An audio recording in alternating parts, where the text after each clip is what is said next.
Data Vault, cofre de dados, o que vocês quiserem dizer, mas a gente vai poder revisitar o passado antes de começar essa jornada dos dados até aqui. Meu nome é Leonardo Coco, eu sou advisor da Onway. Para quem não conhece, a Onway é uma empresa que já tem 14 anos, e a gente reformulou o business para poder atender uma demanda que estava represada dentro da academia.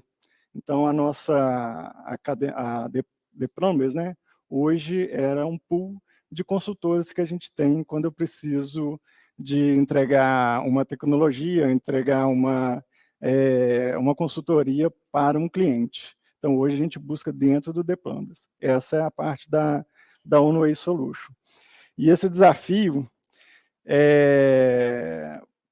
que a gente vai fazer agora, ele é um pouco complexo, é um tema extenso. A gente quis trazer em 50 minutos algo que fosse compreensível para qualquer tipo de pessoa. Então, nós não vamos trazer muitos detalhes desse Data Vault, porque ele é extenso realmente, exige uma prática, e nem todo negócio está preparado para receber hoje esse tipo de modelagem. Então, a agenda é modelagem de dados, é o tipo de OLTP, o tipo OLAP, Data Warehouse, alguns autores que a gente vai ver, Lake House, o Data Vault básico, né, e a modelagem do Data Vault. Então, a gente vai ver na prática um caso pequeno para a gente poder entender como que funciona a arquitetura dessa modelagem. Beleza? Se tiverem dúvidas, se for uma dúvida complexa, talvez a gente pode responder no final para não parar e perder muito tempo escovando o bit nessa dúvida, tá? Então, tem hoje, tem amanhã, ou vocês podem me chamar no LinkedIn. O que é a modelagem? Modelagem de dados é uma etapa de desenvolvimento de sistema de banco de dados, aplicativos e sistema de informação. Ela ajuda a entender e representar os requisitos de negócio de forma clara e estruturada, facilitando o armazenamento e recuperação e manipulação de dados. Hoje, esse é um tema pouco debatido. Então, quando a gente trabalha com o BI, a modelagem parece que hoje ficou esquisita. A gente pensa só na tecnologia, mas não pensa como que eu vou entregar isso aqui para o meu cliente. Modelagem, ela não é opcional, ela é muito importante em um projeto de BI ou de Big Data. Tá? No início da atividade de modelagem, eu tenho um modelo conceitual, que ele durante aquela abordagem com o cliente, a gente vai identificando alguns fluxos de dados dentro da arquitetura. Então, eu trouxe aqui um modelo simples de... Deixa eu ver se eu consigo aumentar aqui. Um modelo simples de venda, por exemplo. Ó, eu tenho o meu cliente, eu tenho uma tabela de vendas, eu tenho uma tabela de produto e a tabela de categoria. Por exemplo, um cliente ele pode fazer várias compras. Né? Uma loja pode ter várias compras também. Um produto, ele pode ter... uma categoria pode ter vários produtos, mas o produto somente uma categoria. Então, esses requisitos do negócio que são importantes durante a modelagem. Porque se você desenvolver, no final você vai entender que está errado e precisa refazer o seu projeto de novo. Eu tenho um modelo lógico, que ele é praticamente a entidade que eu tenho dentro do meu banco de dados. E o modelo físico, ele é propriamente dito aquilo que eu coloco dentro do banco de dados, seja ele relacional ou seja em uma modelagem no SQL. Tá? Então, eu tenho o modelo conceitual, modelo lógico e o modelo físico. A abordagem OLTP, que é específico hoje de banco de dados relacional, ela já existe desde a década de 70. Então, esse é um modelo de vendas e é um banco de dados. Ele é basicamente concebido com a estrutura de tabelas, onde eu tenho linhas e colunas. Cada linha, eu tenho um item exclusivo, que é a chave primária. Esse item serve para não poder gerar uma duplicidade entre as linhas. Então, por exemplo, o João, ele tem um único identificador, que é o 01.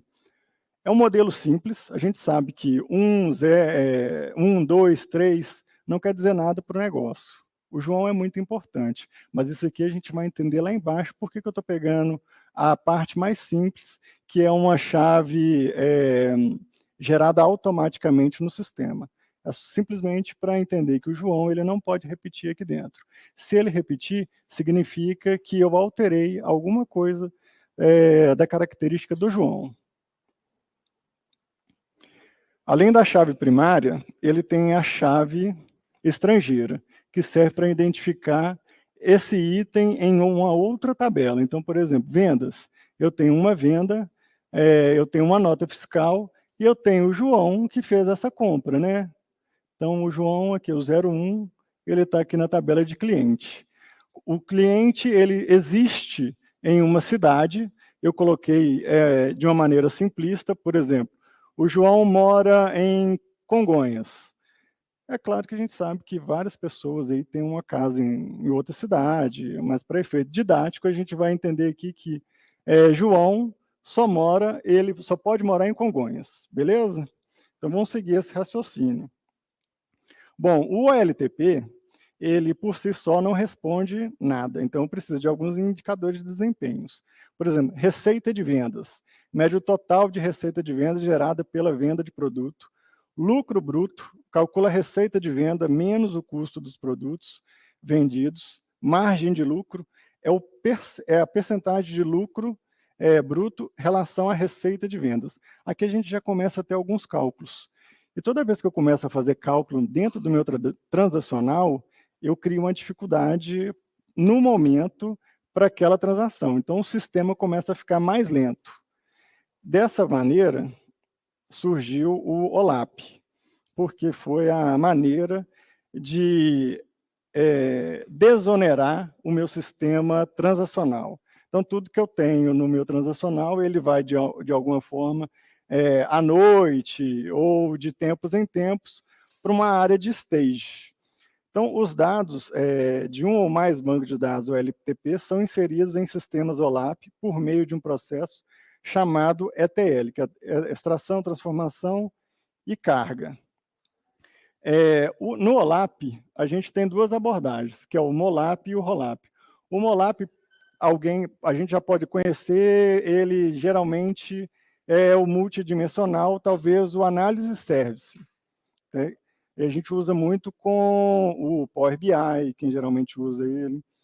O ROLAP, ele é basicamente a tabela do banco de dados. Então, eu tenho o meu dimensional, a característica dele é tabela. Então, eu não tenho um sistema para poder agrupar essas informações. Bom, qual que é a similaridade do OLTP e do OLAP? A característica, ele suporta grande número de pequenas transações. Então, no momento que eu estou num caixa, por exemplo, de supermercado, a transação está a todo momento. O OLAP ele já suporta grandes volumes de dados para consultas mais complexas. Tipos de consulta padronizada simples e o OLAP consultas complexas. Operação baseada em comandos insert, update, delete, e o OLAP ele é baseado em comandos de select, para agregar dados para relatórios. Tempo de resposta, milissegundos do LTP contra segundos, minutos ou horas, dependendo da quantidade de dados que eu tenho para processar. Então, eu tenho uma infinidade aqui de características que diferenciam o OLTP do OLAP. Mas o OLAP, ele é só uma característica do Data Warehouse. No Data Warehouse, a gente tem três autores, que eu tenho Bill Willman, que ele é considerado o precursor do Data Warehouse.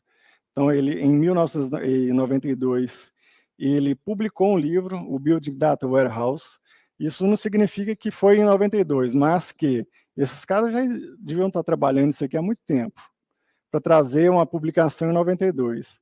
O Ralph Kimball, em 96, com The Data Warehouse Toolkit, e o Daniel List, ele trouxe essa abordagem em 2000. Só que a versão 1.0 do Data Vault ela não pegou, porque ela faltava um detalhe. Em 2013, ele fez um novo lançamento. Então, a gente vai ver essas 3 abordagens aqui para baixo e vai falar um pouco mais delas. A abordagem de Bill Imon, ele diz que os meus sistemas eu poderia consolidar em um armazenamento que fosse único empresarial, né? Que fosse um repositório,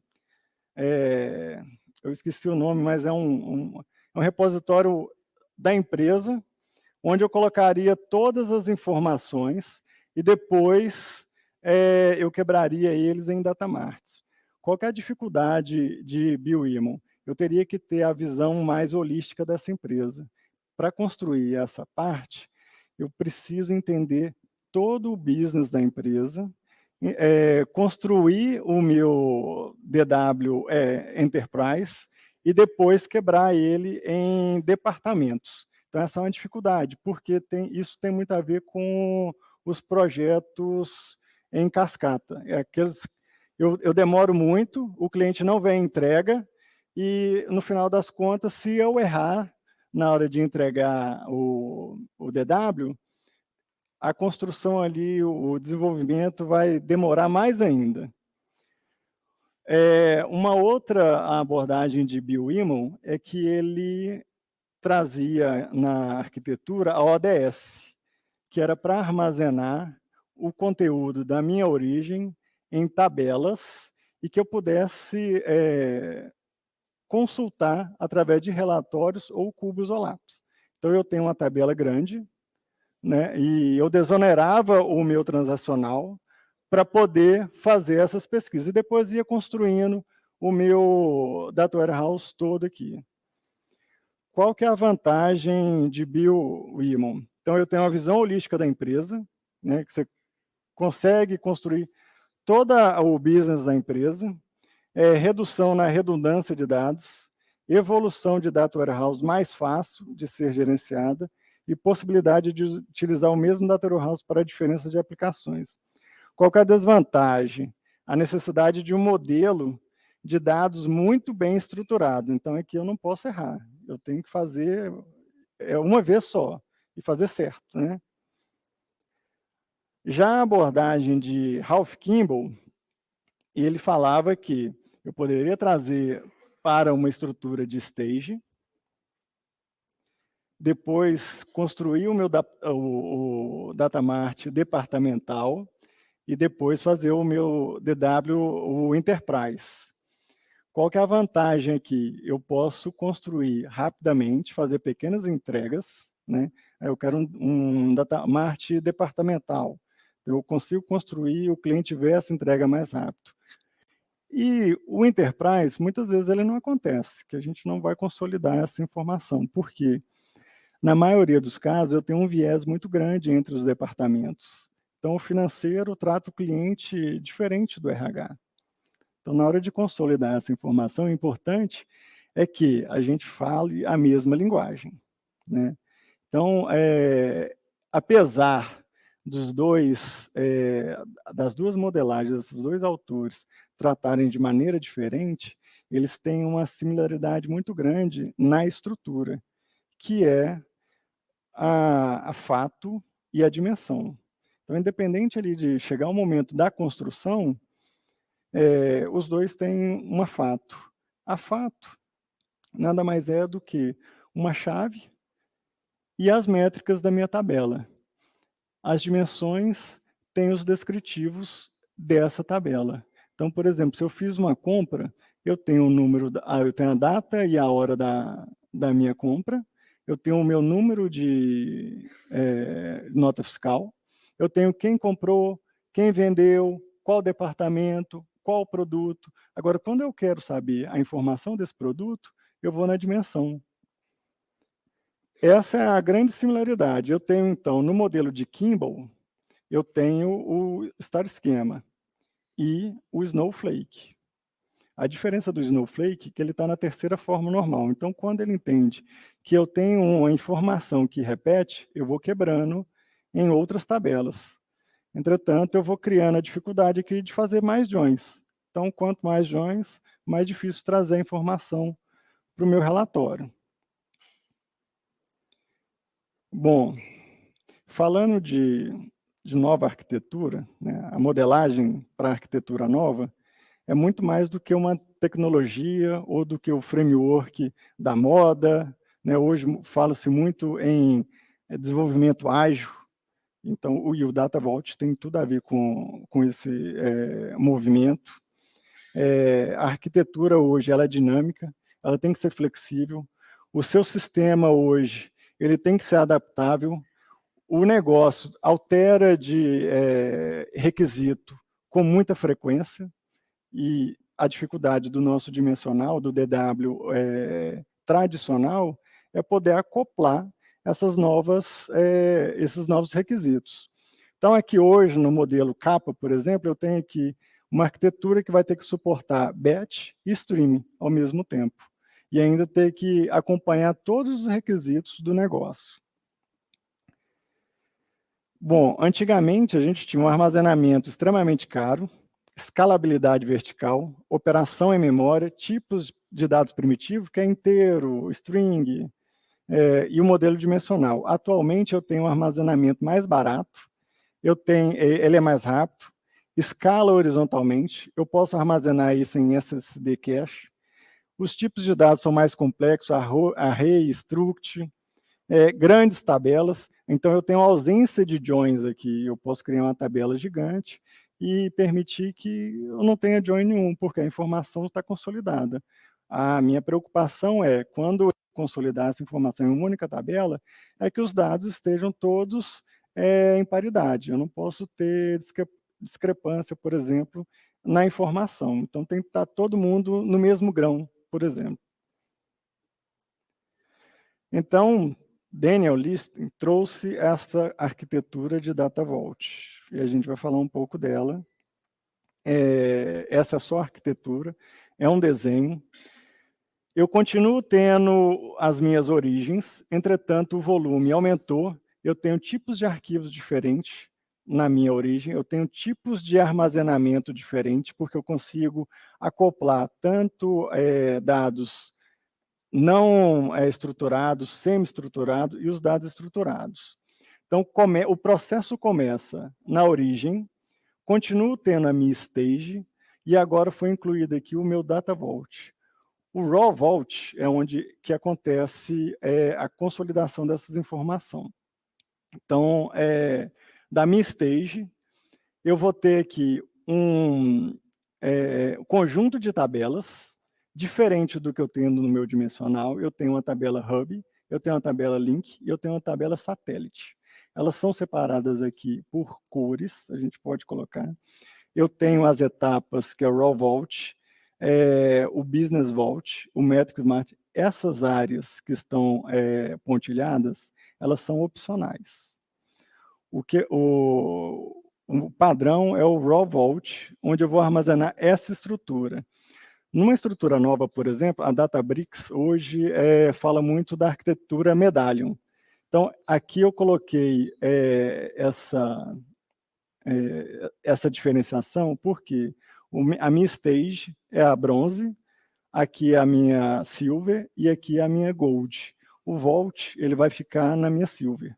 Tá? Então, se eu quiser fazer um modelo dimensional, que a gente continua tendo esse modelo, ela vai ficar na Gold. Continuo tendo o meu cubo, que é o multidimensional, continuo tendo a minha visualização, essa parte não mudou. Tá? Qual é a vantagem dele? Escalabilidade, altamente escalável, e pode lidar com grandes volumes de dados. Flexibilidade adaptável a mudanças de negócio. Então, por exemplo, se eu adquirir uma empresa e eu preciso suportar mais um sistema de cliente. Então, facilmente eu consigo acoplar ele em uma tabela para que eu não precise fazer mudanças de grão de tabela na minha dimensão ou na minha fato. Rastreabilidade, que mantém um registro completo do histórico de alterações. Então, eu não tenho aqui a modelagem do Slow Change Dimension, por exemplo. A gente vai ver que algumas tabelas têm o mesmo comportamento, mas eu não tenho Slow Change Dimension. Reutilização, a estrutura modular que permite que componentes sejam reutilizados em diferentes áreas do Data Warehouse. Qual que é a desvantagem? Complexidade. Então, se eu tenho uma empresa onde a regra de negócio não muda com frequência, o volume de dados ele é pequeno, talvez o modelo dimensional continue sendo o melhor para o seu negócio. Agora, se muda com frequência, o volume é grande, a empresa é grande, então talvez você comece a pensar nessa estrutura.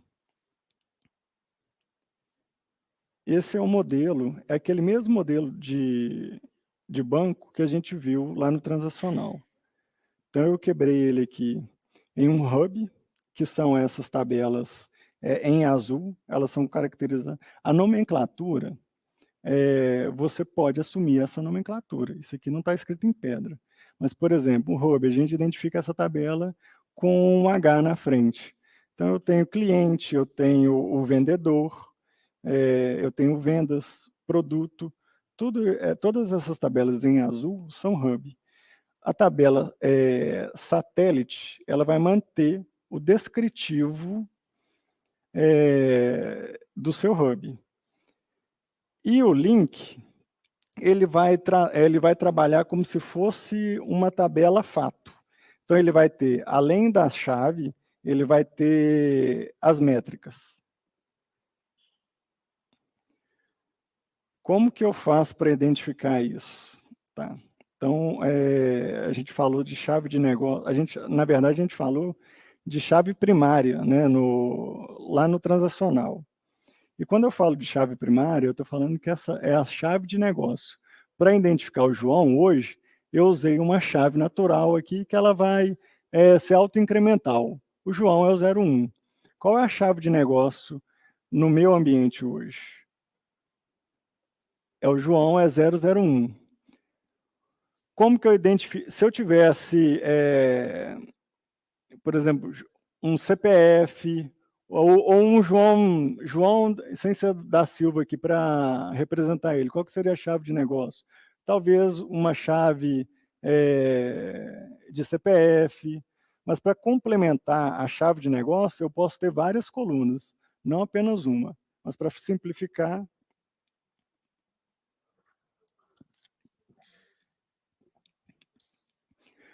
então, uma vez identificado a chave de negócio das tabelas, eu posso quebrar elas em hub, porque é isso que vai determinar essa tabela. Por exemplo, chave de negócio é o código do cliente, é o ID do cliente aqui, né? Ele vai virar aqui uma PK e eu tenho um hub. Qual que vai ser a minha tabela satélite? São os descritivos. E o que cria a tabela link? São as relações entre as outras tabelas. Então, a única relação que eu tenho aqui é com cidade. Eu crio uma tabela link com a cidade. Qual que é na tabela de cidade? Qual que é a chave de negócio? ID cidade. Então, vira um hub. Qual que é a tabela satélite? É o descritivo. Se eu tivesse uma outra foreign key para uma outra tabela aqui, ó, a gente poderia criar um novo hub para essa tabela e o link seria essa foreign key. Até aí, beleza? Bom, qual que é a estrutura da tabela hub? Essa tabela não muda, isso aqui é um padrão. E é uma nomenclatura que essa não, realmente ela não muda. Então, a primeira coisa que eu tenho na tabela é uma chave hash. Ela é composta, chave hash é um código matemático, tá? E esse código ele não vai repetir. O que é a chave hash? É o João, é o 001, como uma chave que não repete aqui, ó. Depois eu tenho o Business Key, que é a chave de negócio, que é o 001, que é o João. Uma data de leitura, quando isso foi colocado no sistema, e qual que é o sistema que gerou o João. Então, eu tenho isso no RP, eu tenho isso no SAP, que seja o sistema que for, esse campo vai trazer de onde o João está chegando, se é do sistema de RH, se é do sistema de venda. Então, olhando para a tabela de cliente, eu tenho aqui o Customer Code, que é um código gerado a partir do código do João, é uma hash. Eu tenho o código do cliente, eu tenho a entrada dele no sistema, no Data Vault, e eu tenho qual que é a origem. Depois eu tenho a cidade, eu mantenho a mesma estrutura. Então, se a gente fosse olhar para um banco de dados, eu teria essa visão aqui da Hub. Ó. Então, é um hash, coloquei aqui um 100 só para a gente poder identificar quem que é a chave, mas é um código embaralhado. Eu tenho o código do João, eu tenho a data que ele entrou, e aqui eu tenho qual que é o sistema que o João pertence. O 102, por exemplo, vem de um ERP, mas eu consigo rastrear qualquer informação do cliente que chegou aqui para mim. Então, até aí, Hub. Tabela Link. Essa tabela Link é a que tem relação com o cliente e a cidade que ele mora. Então, lá em cima a gente falou que o cliente ele só mora em uma cidade. A gente entendeu que a regra de negócio era essa, que ele não poderia ter uma casa em um outro lugar. Então, eu tenho aqui a chave emprestada do meu hub. Eu tenho a chave. Então, olha aqui, ó, hub 1, que é o cliente, eu vou ter ela aqui. O hub 2, eu vou ter ela aqui como a chave da cidade. Eu tenho a data da carga, data e hora, e eu tenho o sistema que carregou. Ela ficaria dessa forma aqui, ó. Isso um modelo representativo. Então, eu tenho o hub de cliente, eu tenho a cidade, eu tenho a hash. Então, ó, presta atenção essa observação aqui, ó.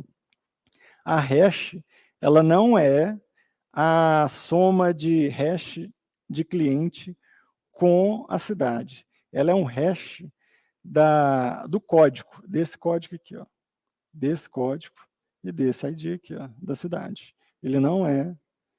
Isso também é padrão, não muda. Olhando para o banco de dados, como que ficaria essa chave? A chave do link é essa representada aqui. Então, eu tenho, por exemplo, João, Bahia, que é uma hash, seria a consolidação dessa informação, né, do cliente, mais a cidade, a data que ele entrou e qual que é o source, né, o sistema origem dessa informação. Agora, satélite. Satélite, ela vai trazer a informação da Hub. Como que ela funciona hoje? Então, eu tenho uma hash emprestada da minha Hub. Eu tenho satélite tanto para Hub quanto para Link, tá? Mas eu não tenho satélite para outra satélite. Eu posso ter vários satélites aqui. O que eu não posso ter é uma tabela Hub sem satélite. Isso significa que a sua modelagem é fraca. Então, obrigatoriamente, a gente tem que ter um descritivo dela. Como que funciona? É uma chave também, hash. Eu tenho a data que isso aconteceu e eu tenho os atributos. A hashdiff, ela é opcional, né? E aqui eu tenho de qual sistema que isso está chegando. Essa hash aqui, ó, tá vendo que ela transforma em uma PK em uma FK? Então, significa que ela está fazendo uma relação com a minha tabela Hub. Olhando para satélite, como que ficaria isso, por exemplo? Hash número 100. Por exemplo, aqui o Leonardo. Leonardo, ele tem um e-mail, Gmail, em um determinado período, ele mudou. Então, o Data Vault, ao invés de fazer aquela alteração, slow change, dimension, tipo 1, 2, 3, ele vai inserir essa informação e eu não vou perder o histórico dela. Então, ele faz somente essas inserções. Então, por isso que ele é rápido. Ele é muito parecido com o nosso transacional para fazer pequenas operações e rápido. Então, a escrita dele é bem diferente hoje do OLAP. Como que fica essa nossa arquitetura se eu for olhar hoje para a modelagem do Data Vault, daquele pequeno dimensional que a gente tinha? A estrutura ela parece complexa, porque eu estou aumentando a quantidade de tabelas que eu tenho hoje. E eu vou fazer aqui alguns joins a mais. Entretanto, a facilidade que eu tenho para acoplar outros sistemas, a longo prazo, isso se torna um benefício muito grande. Então, quando eu quero acoplar um sistema no meu dimensional hoje, eu tenho que mudar toda a arquitetura. Então, eu vou lá, mudo a minha dimensão, se aumentar um grão, eu tenho que apagar todas as fatos, né, que tem relação com essa dimensão e fazer toda essa mudança. O Data Vault não. Isso facilita bastante quando a regra de negócio mudou ou eu entendi que eu tenho um novo sistema e quero fazer essa acoplagem aqui dentro.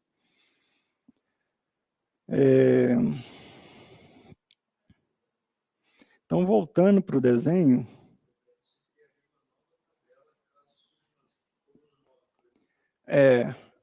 o que eu... Uma nova satélite. Eu pego uma satélite e coloco ela aqui, ó. Tá vendo? Eu tenho essa satélite aqui, por exemplo. Ó. Se eu quiser acrescentar um novo sistema, eu coloco aqui. É natural que o Hub absorva essa informação. Daqui para frente, a gente mantém a mesma estrutura. Eu tenho as minhas camadas opcionais, então eu posso fazer essa modelagem dimensional, continua a mesma coisa, padrão. Então, o processo de ETL aqui ou de ELT, ele continua a mesma coisa. O grande diferencial é o cofre, onde eu tenho uma arquitetura totalmente diferente. Ele está na terceira forma normal, para eu poder quebrar todas essas informações em pequenas tabelas ali separadas. Mas a minha inserção, principalmente na área, quando eu falo de streaming, ele é muito mais rápido. Então, hoje a gente está falando aqui, quando eu falo de streaming, eu tenho um tipo de armazenamento diferente do que eu tenho tradicionalmente, que é um relacional. Então, eu tenho um NoSQL funcionando aqui atrás, eu tenho um processo de Spark, que é muito mais rápido do que algumas tecnologias como SIS, outras DataStage, né, que são arquiteturas voltadas para batch e não para streaming. Aqui eu poderia ter outras tecnologias como Spark, NiFi, esse tipo de arquitetura para suportar. Bom, eu não sei se eu passei, eu não consigo passar tudo também de informação aqui, mas eu acho que eu quis trazer o básico para todo mundo poder entender do que eu posso levar daqui para a minha empresa hoje, se isso vai funcionar lá, ou se eu posso fazer uma POC, começo pequeno e depois vou aumentando isso, mas é uma nova modelagem, e isso tem sido discutido fortemente lá fora, e aqui a gente tem pouco conteúdo, até poucos clientes que se interessam até a utilizar ela, porque quem trabalha com BI fala, por que eu vou mudar uma coisa que está funcionando muito bem?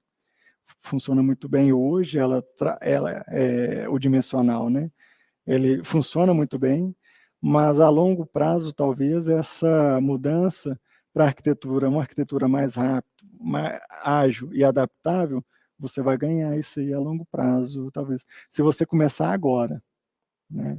Porque na hora que começar, o volume de dados só tem aumentado, os requisitos têm mudado com frequência e muito mais rápido ainda. Então, a ideia é que a gente consiga entender isso hoje, aplicar, e quando essa mudança chegar, a gente está preparado para isso.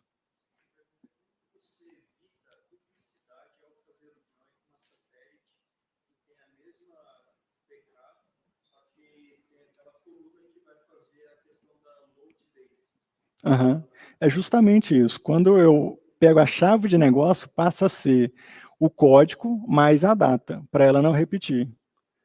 Então, esses pequenos detalhes é difícil porque isso faz parte muito do negócio. Então, eu não quis trazer uma coisa muito específica para ninguém falar assim, eu vou levar isso para minha empresa e isso vai servir lá. Então, a gente precisa entender o negócio para falar assim, a regra de negócio ou a chave da tabela que é composta, uma chave de negócio, é essa aqui. Então, por isso que eu trouxe um modelo bem simplista para você levar para casa e imaginar, falar assim, qual que é a chave de negócio dessa tabela? Aí passa a ser a data mais o João, por exemplo, o código ali. Se eu tiver mais uma coluna para incrementar essa chave de negócio, eu vou trazer ela. Beleza? Bom, gente, eu acho que é isso. Eu não sei se foi denso, complexo até para poder passar em pouco tempo, mas espero sim que o recado tenha sido dado para a gente poder, quando chegar, a gente está preparado para essa onda, para esse volume de dados que a gente está pensando. Beleza? Agradeço todo mundo. Se alguém tiver alguma pergunta, alguma coisa, eu não sei se a gente está no prazo.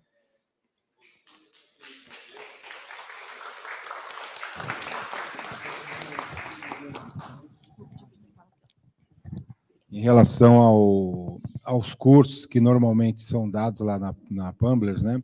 Você tem alguma coisa planejada para isso? Que são 2, 3 dias, alguma coisa assim?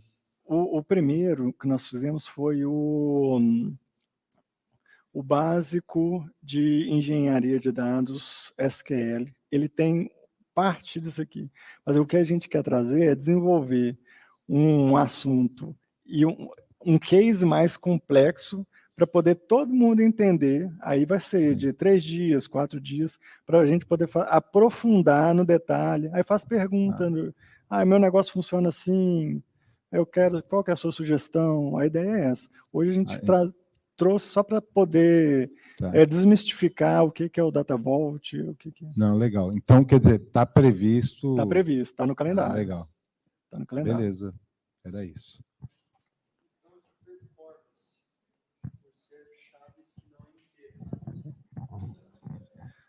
Alguns bancos de dados talvez tenham dificuldade em trabalhar com hash, mas outros estão muito bem preparados. Se a gente for olhar a Snowflake, ela fala isso muito em Data Vault. Talvez você possa tem alguns papers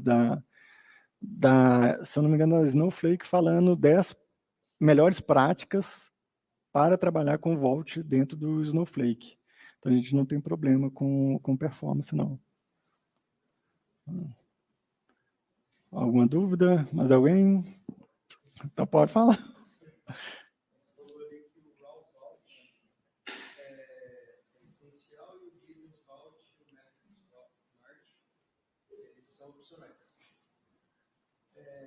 Dentro dessa estrutura de satélite, Link e Hub, o que seria o Raw, Business e Metrics? O Raw Vault é essa estrutura aqui. As três. Isso. Aqui são só tabelas, né? Essa é a estrutura do Vault, que é o cofre. O que é o Business Vault? Se eu quiser colocar ali algumas métricas e cálculos mais complexos, consolidações que vão facilitar o meu negócio, eu coloco aqui. Métricas, mesma coisa. Isso. Não. É a mesma coisa, porém dentro de uma camada mais agrupada. Então, eu posso diminuir a quantidade de tabelas aqui, mas na mesma estrutura, com informações consolidadas para um determinado segmento, talvez, ou para um departamento. Então, eu tenho aqui o Business Vault. Isso. É uma consolidação para facilitar essa parte do meu information. Aqui é information delivery ou information service.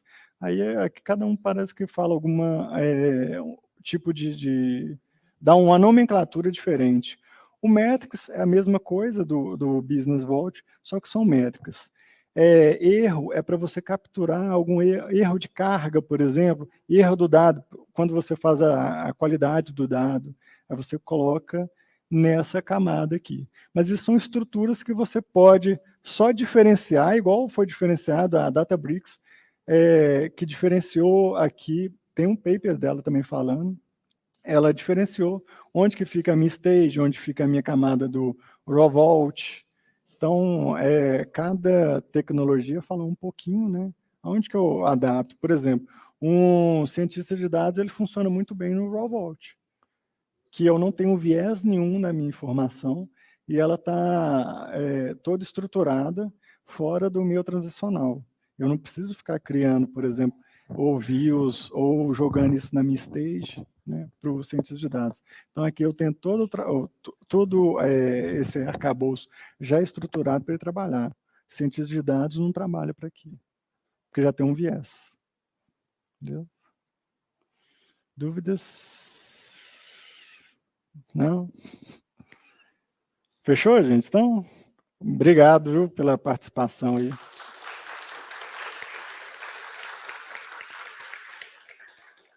Leandro, você tem um minutinho para uma pergunta online? É bem simples. Misericórdia, vamos lá.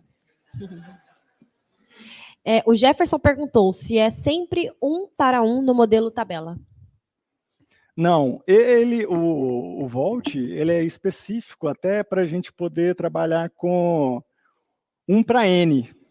Né? Então, relacionamentos, principalmente a capacidade dele trabalhar de 1:N, porque eu não preciso, por exemplo, se eu mudei a minha dimensão, eu tenho que fazer aquela mudança no meu dimensional. Eu tenho que mudar a estrutura toda ali quando muda essa relação. Então, imagina que ela funciona como uma tabela... eu só esqueci o nome de uma tabela que ela faz junção com outras tabelas no modelo dimensional. Esqueci o nome da tabela. Você lembra o nome da tabela? Não.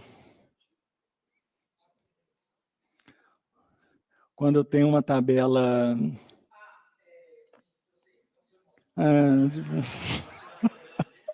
É difícil. É porque quando eu tenho relacionamento de uma tabela para várias aqui, ó, para muitos, esse relacionamento com essa tabela tem um nome. Ela recebe o nome que eu esqueci. Mas o Vault é justamente para isso, manter relacionamento para muitos. Então, o ideal dele é isso. Não lembro se é associativa, mas eu acredito que seja, não é? Então, tabelas associativas, né? Que eu tenho relação...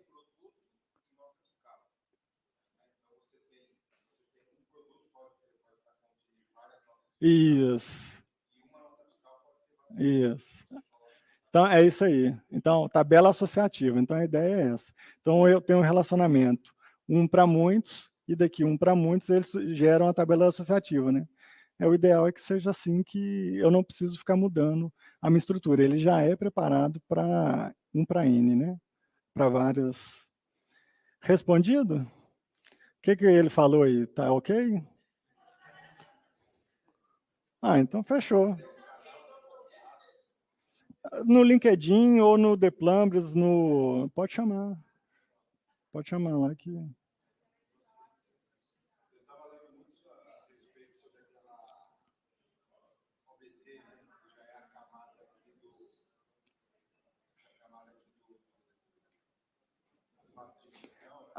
o pessoal usa muito o Big Table nessa parte, porque aí eu posso evitar join. Por exemplo, join, quando eu estou falando de não só tabelas, né, mas eu tenho que fazer join entre pods, por exemplo, que aí eu tenho uma dificuldade muito grande com Python, né? Então, a ideia é que eu tenha tudo em uma estrutura só ali.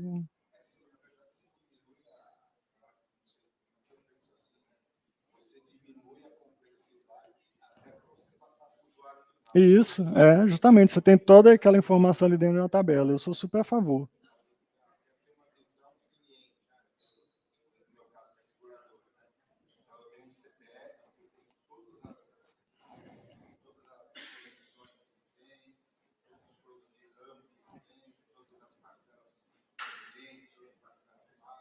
Isso. Para resolver, é isso aí. É isso aí.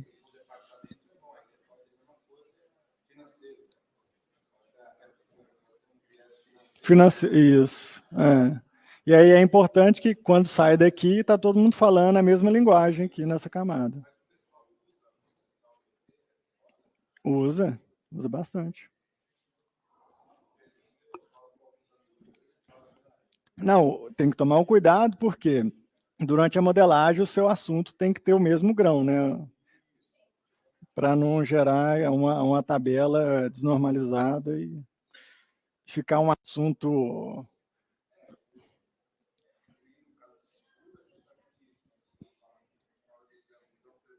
É isso. Onde que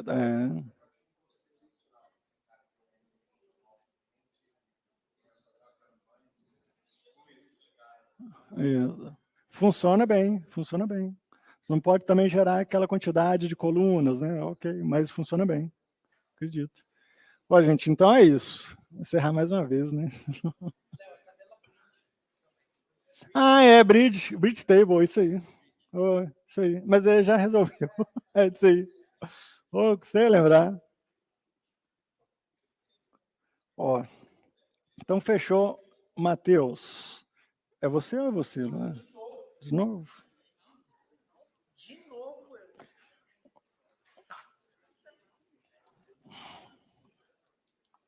eu pegar se precisa. Quer alguma coisa? Então tá. Tchau, gente.